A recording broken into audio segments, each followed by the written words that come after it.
oyentes de Radio Sefarad. Estamos con una entrega más de Mahler 150, esta sección en la que venimos hablando y escuchando las historias alrededor de este personaje, Gustav Mahler, que nació hace 150 años y dentro de poco asistiremos al centenario de su muerte. Y en su vida hizo muchas cosas, fue compositor, director de orquesta, y muchas de ellas inspiradas por la que sería su mujer, Alma Mahler. Y para hablar de Alma Mahler, Werfel, Gropius, ya hablaremos de todos sus apellidos, Schindler, está aquí con nosotros Almudena de Maestu, autora de un reciente libro sobre la vida de Alma, que se llama Alma Mahler Gropius. Efectivamente, hola Jorge. Hola Almudena. ¿Y está editado en qué editorial? Editorial JP Libros. JP Libros. Bueno, he leído una reseña en la que hablaban del libro y decían, bueno, esto no es una biografía, porque la señora Alma Mahler fue muy longeva. Efectivamente, vamos a ver, cuando murió tenía 84 años. Entonces, es una biografía, no exactamente es una biografía, sino un ensayo que va de 1897, que es el año que Mahler llega a Viena, a 1920, que es el año que ella se divorcia de Walter Gropius y el año que Walter Gropius funda la Bauhaus. Entonces yo quería poner a Alma en su contexto artístico, porque en su contexto musical ya se ha escrito mucho y en su contexto como mujer o esposa del gran artista pues también se había escrito bastante, pero sin embargo esa parte artística, su integración en las artes plásticas y su influencia en las artes plásticas estaba todavía por estudiar. Por eso me lancé un poco a la piscina. Y bueno, justamente lo que te iba a preguntar, porque nosotros sabemos de las biografías más habituales que, bueno, que esta mujer era hija de un pintor, ¿no? De Emil Jakob Schindler, que tenía una historia bastante extraña, ¿no? La situación laboral de este... Bueno, en realidad Schindler era un pintor paisajista vienés que estaba al servicio del príncipe de Liechtenstein. Y el príncipe de Liechtenstein le dejaba un palacio que tenía, que era el castillo de Plankenberg, que estaba cerca de Viena, para que él se instalara allí, tuviera su hogar y tal. Es decir, era un funcionario a las órdenes de un príncipe, pero eso era algo absolutamente normal en todos los artistas, hasta podría decirse que finales del siglo XIX.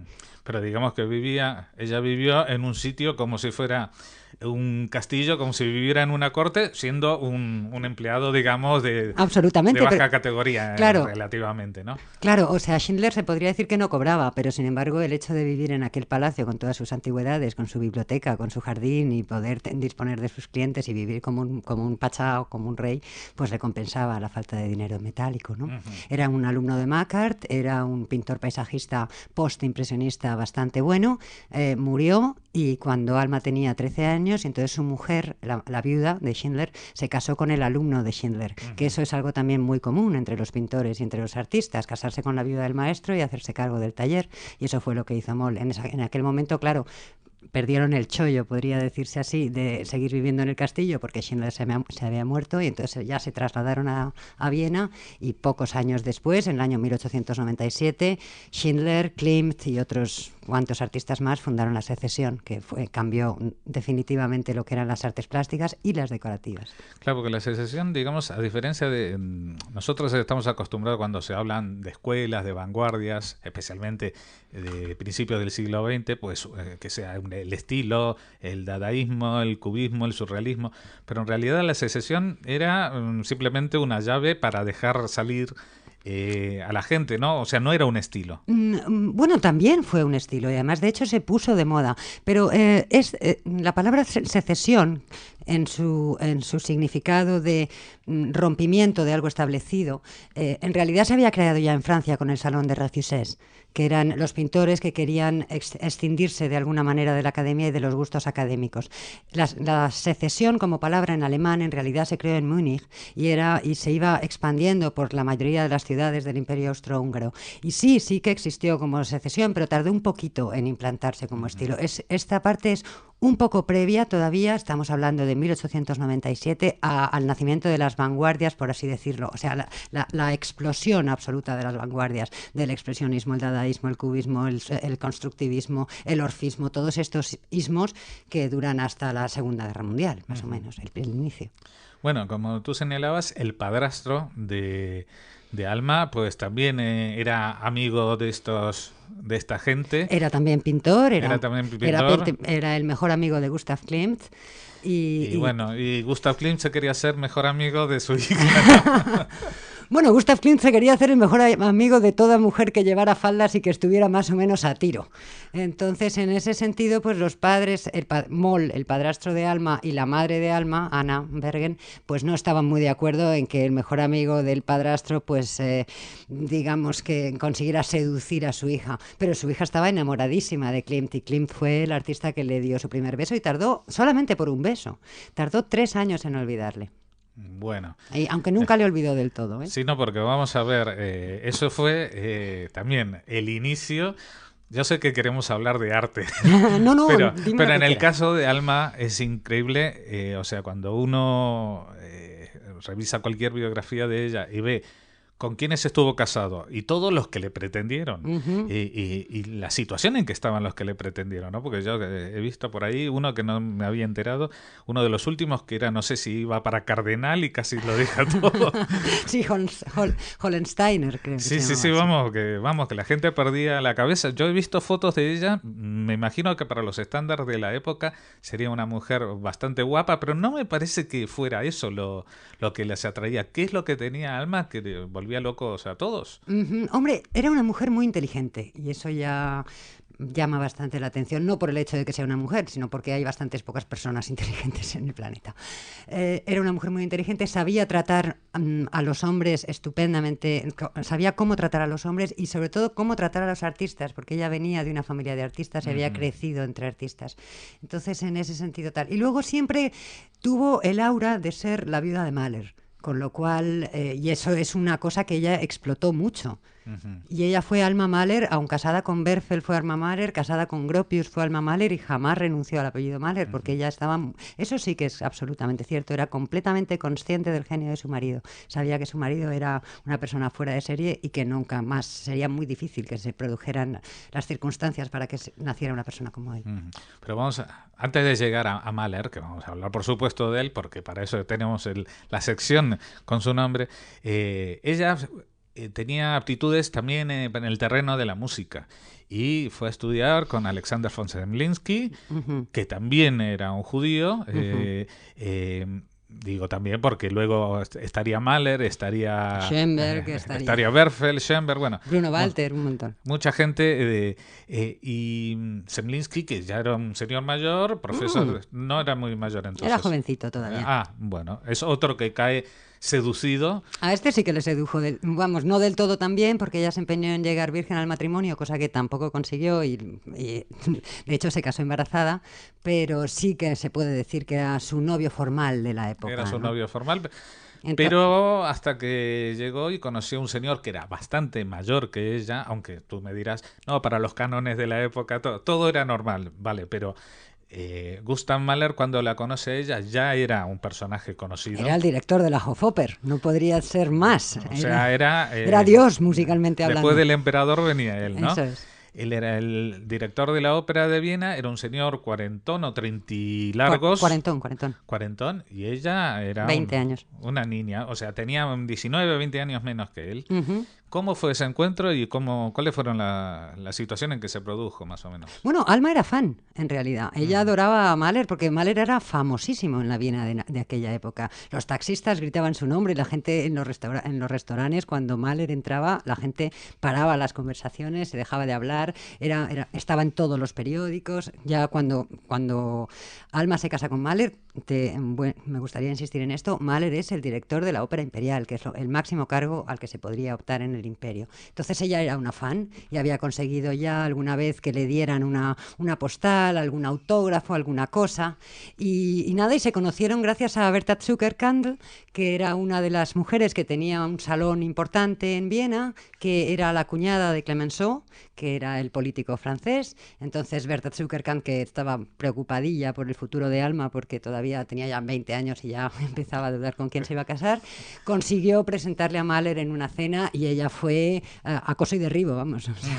Sí. Y bueno, y él se dejó derribar también. Él se dejó derribar porque además era una chica muy estimulante, muy culta, no era la típica jovencita con la que Mahler hubiera tratado. Tampoco es verdad que Mahler lo que le gustaban eran o las cantantes de ópera, o mujeres casadas. Entonces nunca había tenido un flirt así. Vivía con su hermana Justine. Justine le dejaba solo de vez en cuando y tampoco estaba bien visto que el Hofoperndirektor estuviera soltero, ¿no? A los 40 años. Sí, digamos que ya él ya sabía, para adaptarse a ese cargo, ya se había convertido al cristianismo y también le quedaba bien casarse, ¿no? Y casarse con una gentil ni te cuento. Claro, y entonces la cosa se formalizó y en principio, bueno, creo que él le pidió que lo dejara todo, ¿no? Eso es un mito. ¿Eso es un mito? Yo creo que eso es un... Bueno, no. Porque también se cuenta, sí, los mitos de él con su padre y todo. Se cuentan muchas historias. Vamos a ver, no es un mito que él le dijera que dejara de componer, porque de hecho hay una carta, la carta más larga que le escribe Mahler a Alma, que son 40 folios, 40 cuartillas, se tiró toda una noche escribiéndola, en la que, claro, Alma se dedica epistolarmente a darle caña a Mahler y a darse ella importancia, de decir que ella es libre, que ella tiene su propia personalidad y que ella sabe escribir y que ella compone, etcétera, etcétera. Vamos a ver, cuando Alma empieza a componer porque sus padres le ponen un profesor particular de piano cuando es pequeñita que es ciego, que se llama Joseph Labor. Cuando Chemlinsky ve las primeras composiciones de Alma ya como un profesor más o menos serio, porque a ella eso sí que es verdad, la música le gustaba mucho, pues le dice, mira, hay errores en la alineación vertical, hay signos musicales inexistentes, hay cosas que no se pueden ni siquiera leer. Es decir, los conocimientos que tenía Alma de composición son muy básicos. Aún así, uno de los grandes mahlerianos del momento, que es Knut Marner, junto con Lagrange o con Mitchell o con Beaumont o en español con Pérez de Arteaga, Knut Marner ha hecho un catálogo razonado de todas las obras que ella cita, no de todas las obras que estén publicadas, editadas y grabadas, sino las que ella cita en sus diarios o en sus comentarios, y le han salido más de 100, pero claro, son esbozos. Lo que sí se conserva, hay 14 canciones... 16. Sí, bueno, es que 14 y las otras son póstumas. Por eso digo, de las 14 son los 3 ciclos estos de canciones, y después estas 2 o 3 que hay sueltas... Y que se han conservado y que se han grabado básicamente porque era la mujer de Mahler, ¿no? Porque igual otra música o compositora en esa época no hubiera tenido tanta suerte de que lo hubieran interpretado. Tú sabes que en este siglo XIX, por ejemplo... la hermana de Mendelssohn, Fanny Mendelssohn, era buenísima. Y es más, Félix firmaba, le decía, no, es que a ti no te van a hacer caso, déjame que la firme yo. Y después él se llevaba los halagos de la reina de Inglaterra. Y hubo 2 o 3 nombres también de otras mujeres de músicos, pero que trascendieron. Clara Schumann. Clara Schumann y Cosima Wagner, que bueno, tuvo esta relación tan tempestuosa, que estaba casada con el director de la orquesta y va con von Bülow, sí. Con von Bülow, y viene Wagner a su director de orquesta, le roba a la mujer, que era la hija de Liszt, y estamos en una... A Nietzsche eso le sentó fatal. Sí, bueno, pero esto parece de estos culebrones, ¿no? De venezolanos que están todos enredados, pero en realidad la vida era así. Ahora, ella... En esta época, como decimos, pues ella se casa, ella vive para su marido, tienen 2 niñas, y al marido lo ve bastante poco porque tiene una vida muy ajetreada, de 8 meses al año dando vueltas o 2 meses haciendo esto, y aquella famosa casita en el lago que aparece en la película de Ken Russell, que es donde viven en familia, ¿no? Bueno, en realidad debía ser insoportable vivir con Mahler, ahora que lo pienso. Porque claro, estaba ahí en la casa pidiéndole a Alma que fuera a ver a los vecinos para que hicieran callar a los perros, que la señora le tenía que llevar el café a una hora determinada, tenía que haber silencio absoluto, solamente comía manzanas y mantequilla, era hiperpuntual, maniático, obsesivo, hipocondriaco, etcétera, etcétera. Al hilo de lo que me preguntabas antes de si ella renunció a su composición, pues espero haberte contestado con la pregunta, con la respuesta anterior, pero te diré que, claro, ella tampoco tenía que hacer gran esfuerzo para renunciar a nada. Y segundo, la respuesta también te lo diría que una vez muerto Mahler, a ella que le frenó por ponerse a coger papel pautado y ponerse a componer, si según sus propias palabras ella era tan buena, ¿no? O sea, podría haberlo hecho y no lo hizo. Con lo cual te digo que lo del Alma como compositora yo lo tengo un poco en mito. Y luego, perdóname, ¿me vuelves a repetir la pregunta? Bueno, no, podemos seguir hablando porque yo tampoco me acuerdo de la pregunta. No, pero sí vamos a enlazar con el tema central de tu libro, porque tú dices que en esta época, entre que conoce a Mahler y hasta 1920, ¿cuál es la influencia de Alma o de las artes plásticas en Alma y Alma en las artes plásticas? Porque esto es lo menos conocido. Claro, o sea, yo quería saber esto, tal como te quería un poco indagar en qué había ocurrido, y Alma, al ser hija de Schindler, hijastra de Moll, estar tan metidísima en la secesión, lo ha mamado desde pequeña, ha visto cómo se crea el edificio de la secesión, cómo se construye, cómo nacen los talleres vieneses, cómo funciona todo esto. En el año 1910, cuando a Mahler le quedan, al pobrecito, pocos meses de vida, entonces ella está ya muy agobiada por su matrimonio con Mahler, se le ha muerto su primera hija, etcétera, etcétera. Se va a pasar el verano a un balneario, a Tobelwald, y ahí conoce a Walter Gropius, que todo el mundo dice, no, es que Alma era una cazagenios y se casaba con grandes genios. Walter Gropius, cuando conoce a Alma, todavía era un desconocido que tenía 27 años y no había hecho nada importante. Se enamoran locamente, histéricamente los dos. Mahler se muere, pasan un año terrible, el último año de la vida, que ahora estamos celebrando el centenario. Verdaderamente Mahler lo pasa fatal y da una pena terrible, pero después Mahler muere en 1911. Y claro, yo me preguntaba, ¿y qué había pasado? ¿Y por qué no se casó con Walter Gropius inmediatamente? ¿Y por qué se divorció de Walter Gropius en 1920? ¿Qué ocurrió? Porque eso, ella como en realidad no se alegraba mucho de toda aquella época, pues trató de ocultarlo en sus biografías. Pero claro, gracias a las cartas de Gropius y a los testimonios de los demás, pues he podido reconstruirlo un poquito qué pasó entonces, ¿no? Porque claro, en 1919 Walter Gropius crea la Bauhaus, y en 1919 todavía está casado con Alma Mahler. Entonces algo debió influir, y de eso trata el libro. Bueno, y quería hacerte una pregunta que es un poquito anterior. El tema de... nosotros sabemos sobre la vida de Mahler quizás mejor que casi sobre cualquier compositor, porque hubo dos mujeres que se dedicaron a llevar un diario que lo tenían endiosado un poco, ¿no? Y hay una que llega justo hasta que aparece Alma, Natalie Bauer, y ¿cuál era la relación? Porque claro, Natalie Bauer desaparece cuando se casa. Seguramente ella tenía un amor platónico, esperaba que, aunque era mayor de edad, esperaba que Mahler dijera, bueno, ¿sabes qué? Tanto tiempo juntos, vamos a casarnos. Y la pobre se llevó un disgusto, ¿no? Sí, bueno, Natalie era su amiga del conservatorio y le adoraba a Mahler, pero con una devoción perruna. Le acompañó muchísimas veces, siempre decía, era la típica persona que estaba tan abrumada por la personalidad del genio, pues que siempre le decía que sí, que todo le parecía muy bien, y le perseguía por todas partes. En el momento en el que Mahler decide casarse con Alma, que es una mujer fuerte y de una mente muy potente, desde luego el antagonismo entre las dos surge casi inmediatamente, y después pues Natalie desaparece, sin más.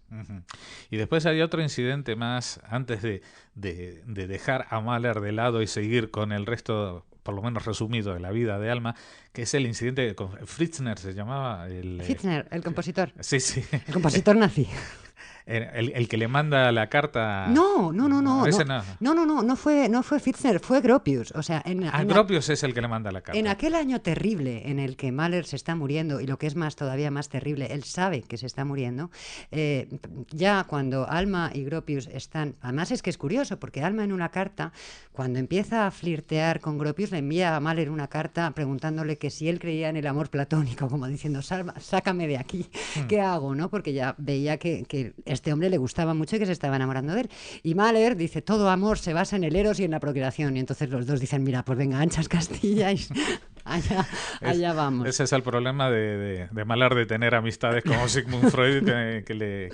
Entonces, claro, como ya... digamos que consumado el amor entre ellos dos, pues Gropius quiere más, y Gropius no se resigna al papel de amante segundón, está muy enamorado de Alma. Cuando sabe que Alma tiene que volver a Toblach para estar con Mahler, que está en aquellos momentos ensayando el estreno de la octava sinfonía, que se va a producir en septiembre de aquel mismo año, Gropius le manda una carta a Mahler explicándole todo, diciéndole Herr Gustav Mahler, Toblach, Tirol, y explicándoselo todo. Entonces, claro, Mahler, alucinado, triste, decepcionado, llama a Alma y le pide que le expliquen las cosas, y Alma se lo cuenta todo. Ya está ella tan enamorada, tan llena de energía, está siendo amada por dos personas a la vez. Gustav Mahler se derrumba, se hunde y se mete en una cabaña, no quiere salir de la cabaña, se lleva un golpe terrible, está llorando, escribe muchísimos poemas en aquellos días, y entonces Alma se va a Viena y pide una cita con Freud, con Sigmund Freud, que en aquellos momentos estaba a punto de irse de vacaciones a Sicilia, y se citan los dos, Mahler y Freud, por el primer y único encuentro en Leiden. Uh-huh. Que es en Holanda. Sí, hemos hablado ya de esa cita porque fue muy, digamos, es un hito en la historia del psicoanálisis, una cita express de 4 horas con diagnóstico clarísimo de Sigmund Freud, que es lo más gracioso, o sea, tener tan claro. Pero aparte me gusta porque una parte le dice, Mahler le dice, pero es que claro, ella es tan joven, y yo dice, pero usted a ver, busca a la madre. Claro, y dice, usted busca a la madre, ella busca al padre, están perfectamente, o sea, justamente esa diferencia es la que os mantiene juntos. Uh-huh. Y entonces Mahler está encantado de la vida y vuelve, ¿no? Pero lo que también tengo entendido es que Gropius no era la primera vez que hacía algo así, que de mandar una carta y de meterse en... Eso dice Isaac, es verdad, en su biografía, que no era la primera vez. No, lo que pasa es que no me acuerdo exactamente de los detalles, te tendría que mirar el dato. Bueno, por cerrar un poco el ciclo, porque luego ya tampoco esto escapa también a tu libro, pero digamos que ella tiene un hijo con Gropius, el hijo... Una hija. Una hija. Manon, con Gropius, que es una hija que luego también tiene un triste destino, ¿no? Que contrae la poliomielitis, muere muy joven. A los 17 años, sí. Uno de los alumnos de Mahler, que sería Alban Berg, a través de Schoenberg, le dedica su concierto de violín, el concierto para un ángel.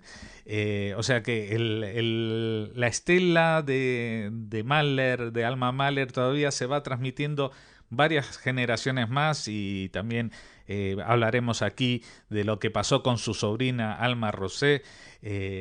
Pero ¿qué pasó con Alma Mahler después de separarse de Gropius? Uh-huh.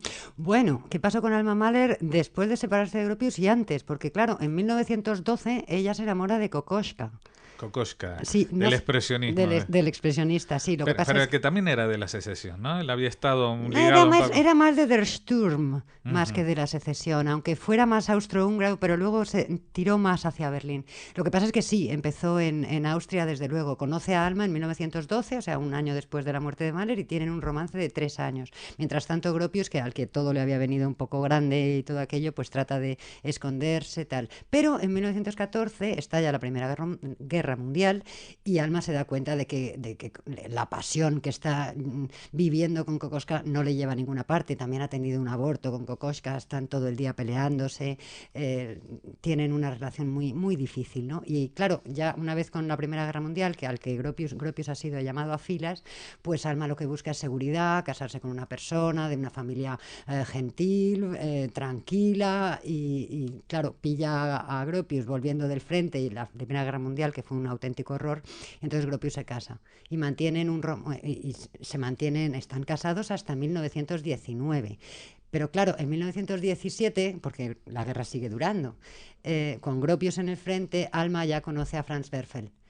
Y entonces otro judío. Bueno, digamos, para ir alternando, ¿no? Sí. Una de cal y una de arena. Que era un novelista en este caso. Entonces todavía era un poeta. Pero bueno, había empezado a escribir novelas. Pero es que uno puede pensar, bueno, se buscó primero alguien que le compusiera las sinfonías, otro que le hiciera los cuadros, y otro que le hiciera los edificios, y otro que le escribiera los poemas y la...